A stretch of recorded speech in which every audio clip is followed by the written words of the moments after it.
Hello দোস্ত, কেমন আছো তোমরা সবাই? আই হোপ কি সকলে যথেষ্ট ভালো আছো।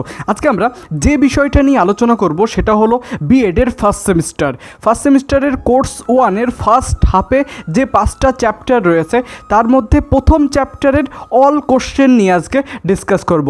প্রথমে আমরা নাম্বারের যে প্যাটার্ন এক্সামে যেরকমভাবে আসে, যে প্রথমে 2 মার্কের প্রশ্ন আসবে, তারপরে 5 মার্কের প্রশ্ন, তারপরে 10 মার্কের প্রশ্ন, তো ওই প্যাটার্নেই আমরা কিন্তু আলোচনা করব। তো 2 মার্কের প্রশ্নে প্রথম যে প্রশ্নটা আজকে আমরা আলোচনা করব সেটা হলো বিকাশের যে কোনো 4টি নীতি বা বৈশিষ্ট্য উল্লেখ করুন। এই প্রশ্নটা কিন্তু মোস্ট ইম্পর্টেন্ট, বিগত পরীক্ষাতে এই প্রশ্নটা দেখা গিয়েছে। এরপরে প্রশ্ন রয়েছে বৃদ্ধি ও বিকাশের মধ্যে যে কোনো 4টি পার্থক্য লেখো। এটা 5 মার্কের, মানে এই যে পার্থক্যটা 5 মার্ক অথবা 10 মার্ক অথবা 2 মার্কে আসবেই আসবে। চলো এবার 2 মার্কের পরে প্রশ্ন রয়েছে বৃদ্ধি কি। 4 নম্বরে যে প্রশ্নটা রয়েছে বৃদ্ধির 2টি বৈশিষ্ট্য লিখুন। 5 নম্বরে যে প্রশ্নটা রয়েছে বিকাশ বলতে কি বোঝেন। 6 নম্বরে যে প্রশ্নটা রয়েছে বৃদ্ধি ও বিকাশের মধ্যে সম্পর্ক লিখুন। এই প্রশ্নটাও কিন্তু ইম্পর্টেন্ট।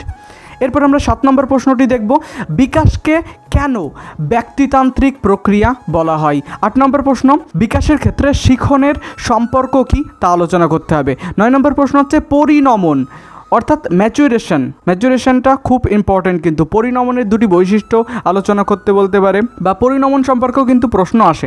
11 নম্বর যে প্রশ্নটি রয়েছে সেটা হলো বিকাশ হলো পরিণমন, এটা বলতে তুমি কি বোঝো, এটা আলোচনা করতে হবে। 12 নম্বর প্রশ্ন হচ্ছে বিকাশ হলো বংশগতি ও পরিবেশের মিথস্ক্রিয়ার ফল, এটা ব্যাখ্যা করতে বলছে। 13 নম্বর প্রশ্নটি রয়েছে বঞ্চনা কি বা বঞ্চনা বলতে কি বোঝেন, এটা আলোচনা করতে হবে, অর্থাৎ ডেপ্রিভেশনটা কি সেটা আলোচনা করতে হবে। এরপরে 14 নম্বর প্রশ্ন হচ্ছে দারিদ্র কাকে বলে, অর্থাৎ প্রভার্টি, এটা সম্পর্কে আলোচনা করতে হবে। এরপরে প্রশ্নটি রয়েছে সুযোগের অভাব অর্থাৎ ল্যাক অফ অপরচুনিটিস বলতে কি বোঝো, সেটা আলোচনা করতে হবে। এইগুলো এই 15টা 2 মার্কের প্রশ্ন পড়লেই এনাফ প্রথম অধ্যায় থেকে। এবারে আমরা 5 নম্বর প্রশ্নগুলো একটু আলোচনা করে নিই। 5 নম্বরে প্রথম যে প্রশ্নটা আমি দিয়েছি সেটা হচ্ছে বৃদ্ধির সাধারণ বৈশিষ্ট্যগুলি উল্লেখ করতে হবে।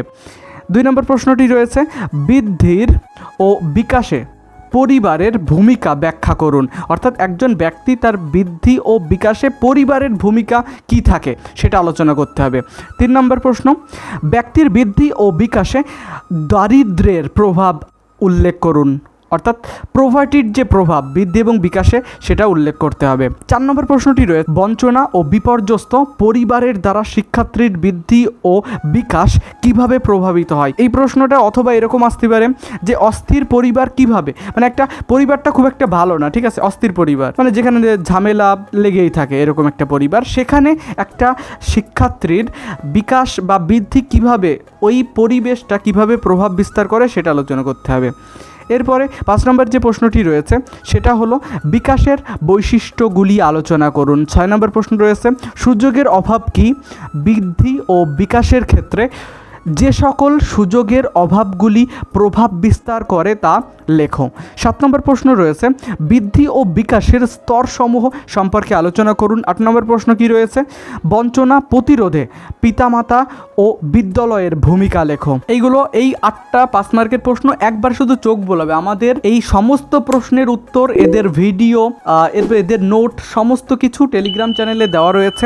তোমরা জাস্ট 39 রুপিস পে করে ওখানে যুক্ত হয়ে যেতে পারো। এই টিউশনগুলো নিলে আর কোনো কিচ্ছু পড়া লাগবে না, কোনো টিউশন নেওয়া লাগবে না, কোনো বই কেনা লাগবে, কিচ্ছু নেওয়া লাগবে না। ওই একটা টেলিগ্রাম চ্যানেলেই আমরা যাবতীয় জিনিস দিয়ে দিয়েছি। প্রথমে সিলেবাস থাকবে, পুরো অধ্যায় ধরে ধরে প্রশ্নের উত্তর থাকবে, তারপরে প্রশ্নের যে সমস্ত ভিডিও থাকবে, তারপরে পরীক্ষা তো এখানে নিতে পারছি না, এরপরে আমরা প্রিভিয়াস ইয়ার কোশ্চেনগুলো সব দিয়ে দেবো, তারপরে থাকবে প্র্যাকটিকাম, সমস্ত প্র্যাকটিকামগুলো থাকবে, টেক্সট বই থাকবে, সমস্ত কিছু এই একটা চ্যানেলে পেয়ে যাবে। এবার আমরা 10 নম্বর প্রশ্নগুলো একটু আলোচনা করে নিই। বৃদ্ধি ও বিকাশের মধ্যে পার্থক্য আলোচনা করুন।